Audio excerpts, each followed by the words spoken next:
हिंदी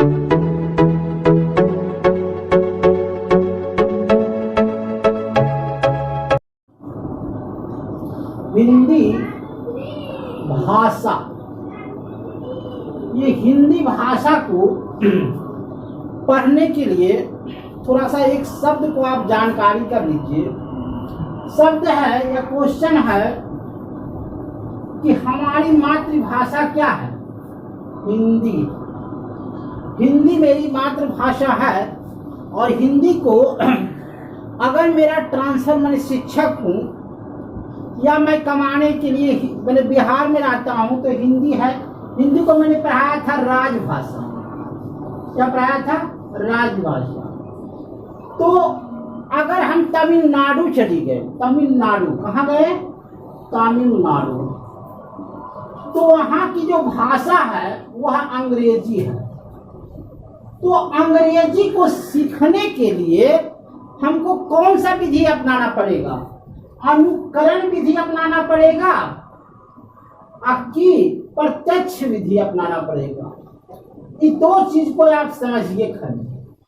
अनुकरण क्या है और प्रत्यक्ष क्या है? अनुकरण और क्या है? प्रत्यक्ष। ये दोनों किस स्थिति में भाषा सीखा जाता है, इसको मैं आज सिखाऊंगा। पहले वो गाना समझ लीजिए कि दे दामहुरे बड़ा गजब होई, एगो एहसानी सनम होई, दे दामहुरे बड़ा गजब होई, दे दामहुर बड़ा गजब होई, एगो एहसान मुझ पर सनम होई। मैंने कहने का मतलब ये हुआ कि अगर आप एगो सब्सक्राइबर मेरा कर देते हैं तो एगो मुझ पर एहसान होगा। तो देता माहूर बड़ा गजब होई और एगो एहसान करने के लिए कहता है। अब आइए प्रत्यक्ष विधि, ये क्या है? अगर हम हिंदी जानते हैं तो अंग्रेजी के भाषा में चले गए तो प्रत्यक्ष विधि से हम सीख जाएंगे अंग्रेजी। कहने का मतलब हुआ कि अंग्रेजी जो है वह प्रत्यक्ष विधि से हम सीख जाएंगे। जैसे हमको अंग्रेजी नहीं आता है, अगर हम चले गए तमिलनाडु तो वहाँ फादर, मदर, सिस्टर जो भी बोलेगा तो ऑटोमेटिक हम वही भाषा बोलेंगे। अगर हम पाकिस्तान चले गए तो अल्लाह हाफिज जो है उर्दू भाषा बोलता है तो उसको देख करके हम जो है वही भाषा सीख जाएंगे। तो यह हो गया प्रत्यक्ष विधि। अंग्रेजी को हम वहाँ की भाषा जो बोलते रहेगा सब आदमी तो उससे हम सीख जाएंगे। और अनुकरण क्या हो गया? देखिए अनुकरण क्या हो गया? अनुकरण होता है व्यवहार, व्यवहार से होता है। जैसे एक घर में बूढ़ा बुजुर्ग है तो जैसे वो कुल्ली करेंगे तो उसी बच्चा भी करेगा। जैसा वो भाषा बोलेंगे वैसा बच्चा भी भाषा बोलेगा। अगर बच्चा को कहेंगे अरे तुम इधर जाओ तो वो भी कहेगा अरे तुम इधर जाओ। और वही बच्चा को कहते आजी तो आप इधर आइए तो वो भी बच्चा कहेगा आजी आप इधर आइए। तो यही होता है अनुकरण। अनुकरण का अर्थ होता है व्यवहार। व्यवहार से बच्चा एक दूसरे को सीखता है, एक दूसरे को समझता है।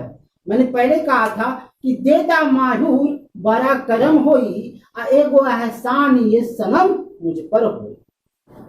भाषा, एक क्वेश्चन है कि भाषा में सतत और व्यापक मूल्यांकन कैसे करेंगे? ये सतत और व्यापक मूल्यांकन आप कैसे कीजिएगा? तो भाषा पूछ रहा है। देखिए गौर से समझिए खाली। भाषा, तो भाषा क्या होगा? भाषा कहाँ से बोला जाता है? भाषा जो होता है वह मौखिक होता है। क्या होता है, इसको बोलते हैं मौखिक। तो भाषा जो बोला जाता है वो मौखिक बोला जाता है। और यहाँ है व्यापक और यहाँ है सतत। तो व्यापक जो होता है वह दो प्रकार के होते हैं, हमने पढ़ा दिया है पहले। एक होता है शैक्षिक और एक होता है सशैक्षिक। शैक्षिक तो शैक्षिक होता है किताबी भाषा और सशैक्षिक होता है बाहरी भाषा। तो हमने किताब की भाषा से यहाँ पता कि भाषा का जो विकास है मूल्यांकन कैसे करेंगे। तो हमने एक चीज तो लिख दिया मौखिक से होगा, तो मौखिक 1 नंबर में आया। और किताबी भाषा कहता है तो किताबी भाषा दूसरा होगा लिखित। तो हम ज्यादा जो है मूल्यांकन अगर करेंगे बच्चा का तो मौखिक रूप से करेंगे और लिखित रूप से करेंगे। और अगर कोई पूछ दे कि सर्वाधिक मूल्यांकन जो है बच्चा का किस पर होगा, ये पूछा जाए कि सर्वाधिक मूल्यांकन, सबसे ज्यादा मूल्यांकन किस पर होगा, तो वो होगा लिखित पर।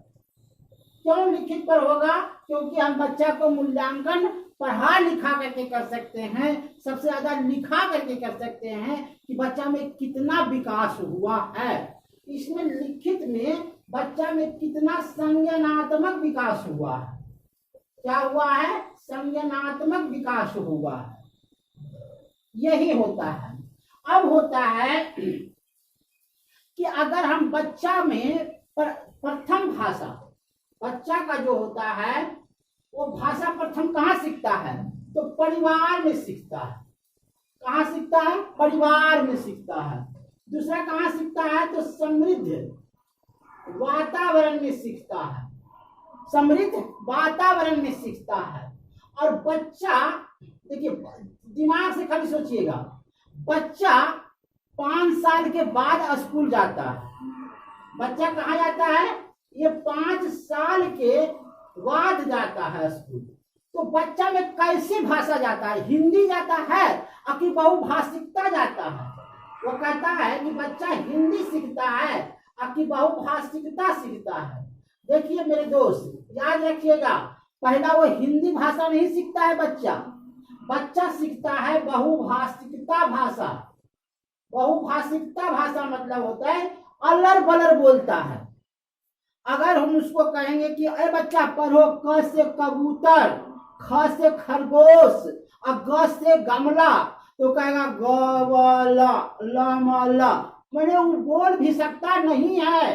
परिपूर्ण भाषा बच्चा नहीं सीखता है। भाषा प्राथमिक स्कूल आने से बच्चा जो है परिपूर्ण नहीं होता है। भाषा का ज्ञान, हाँ, भाषा का ज्ञान जो होता है वह परिपूर्ण नहीं होता है, अर्धपूर्ण होता है।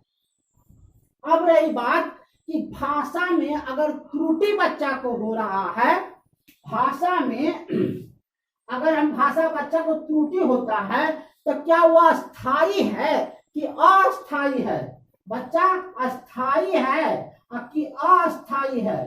तो बच्चा देखिए, अस्थायी का मतलब हुआ कि सदा के लिए त्रुटि करेगा नहीं। बच्चा जो है सदा के लिए त्रुटि नहीं करेगा, वो अस्थायी कुछ दिन के लिए त्रुटि करेगा, कुछ समय के लिए त्रुटि करेगा, यही हम कहना चाहते हैं। तो बोर्ड भर गया, पहले भी कहे थे हे गोय है सानी सनम होई। अब देखिए कहता है क्या कि अगर हम भाषा के माध्यम से कोई पाठ्यक्रम लिखना चाहते हैं कि प्राथमिक विद्यालय में, तो इस पर क्या चीज हम सोचेंगे? प्राथमिक विद्यालय में अगर हम भाषा पर कोई पाठ्यक्रम पेश करना चाहता है तो क्या चीज सोचेंगे, कैसा वातावरण बताएंगे?